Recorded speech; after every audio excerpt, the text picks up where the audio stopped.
All right, so in light of all of the bad news for the Oklahoma Sooners, OU football fans, they need something to cling on to, especially going into the last 2 weeks of the season against Bama and LSU. There's not a lot of hope amongst us as Oklahoma fans that Oklahoma can even get one more win to get bowl eligible.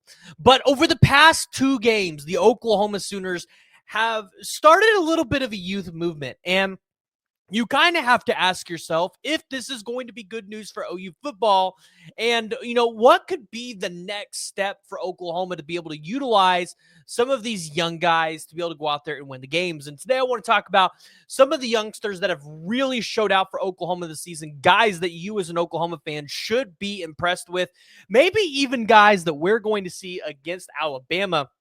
And we're going to get into a discussion on whether or not some of these guys should play. So join the discussion, jump in the comments below, give me your thoughts. And as always, if you're new to the channel, make sure you guys hit that like and hit the subscribe button. And I think we got to start off the conversation today with the offensive line and someone that stuck out to me there. And then something I heard about this guy, and that's going to be Eddie Pierre-Louis. He's a fan favorite of y'all's. Like, you guys love Eddie Pierre-Louis because of his athleticism, because of his size. And for a while, I've thought Eddie Pierre-Louis would play left guard, but I was just recently told that there's a good chance Eddie Pierre-Louis could probably try to take Fabechi Wewu's spot at right guard for next season. And if you're an Oklahoma fan, that might be intriguing because Fabechi, although he's a big dude on the field, he maybe hasn't panned out in the run blocking like the way you would have wanted. He's been a pretty good pass blocker for Oklahoma this season. But Eddie Pierre-Louis, we just keep hearing he has that dog in him. He has that drive to be able to go out there and get into the starting lineup and make plays. Eddie Pierre-Louis is a guy that maybe even against the Alabama game, like, we could start to maybe see a little bit more of him integrated in. And then you look at a guy like Isaiah Autry-Dent, who in the main game got his first run of the season and blocked pretty well for a true freshman, 77.9. And I get it, it's against Maine, but it makes you feel good about maybe the future of this offensive line and where this thing could be going in the next season. But what about against the Alabama and LSU game, right? What could Oklahoma do there with some of these young guys to be able to maybe even try to get competitive enough to win the game? And last week against Missouri, during the end of that game, we saw something in Xavier Robinson that I think could bring a lot of hope to Oklahoma fans and could potentially be really good news. And although Xavier Robinson is somebody that Burton Venables has talked about wanting to be able to redshirt, wanting to be able to get that extra year of eligibility out of him, it might come to the point where you don't have the luxury of doing that, especially if Javonte Barnes is not able to go again against Alabama. He's dealing with that ankle injury. Now, you would imagine with a bye week in there, he would be able to get it nursed up enough to be able to go play. But Xavier Robinson, in the games that he's played this year, 15 carries, 85 yards, 1 touchdown on the ground. He's had 4 receptions, 65 yards, averaging about 16.3. When you look at the way Xavier Robinson towards the end of that game really just took over, like, the defense was not stopping Xavier Robinson. And if you're an Oklahoma fan, I don't think outside of Javonte Barnes in that main game, you have not seen that out of a running back at Oklahoma this year. Obviously, you've seen a lot of Taylor Tatum, and I would believe he's probably burned that red shirt.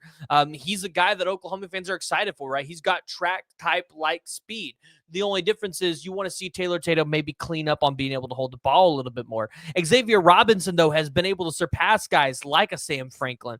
Gavin Sawchuk hasn't really been healthy this season. So you've seen what Xavier Robinson's been able to do. And during the Missouri game, we asked ourselves, why are we just now seeing this kid? And I think we're going to be asking ourselves the same thing against Bama if he's not in that game. Why is Xavier Robinson not out there? And this is where I need to turn it over to you guys, right? Does Xavier Robinson need to burn his red shirt and play against Alabama and LSU?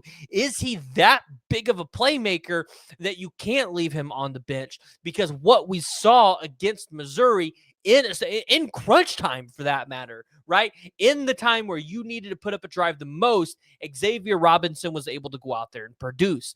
Now, the only negative to this is if he redshirts, you lose that year of eligibility potentially. I mean, he could always redshirt down the road, but as a true freshman, if he's performing this way, you would imagine over the next couple of years, he's only going to get better, and he's going to be a guy that is a significant part of this offense, especially if you get a guy like Joe Craddock, who's going to want to come in and with the weapons Oklahoma has at the running back position, come in and run the ball down everybody's throats. So I look at that, and then I turn to my final player, right?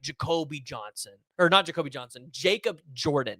Jacob Jordan was a walk-on wide receiver this season, 3-star kid out of Southlake High School, had previous ties with Emmett Jones before he came to Oklahoma. This was a stellar pickup for Oklahoma that not a lot of people were paying attention to, right? One of those sneaky good recruitments that, I try to bring to you guys. Not a lot of people want to pay attention because he's not the 5-star recruit, but Jacob Jordan kind of fills the hole that Drake Stoops left when he went to the NFL.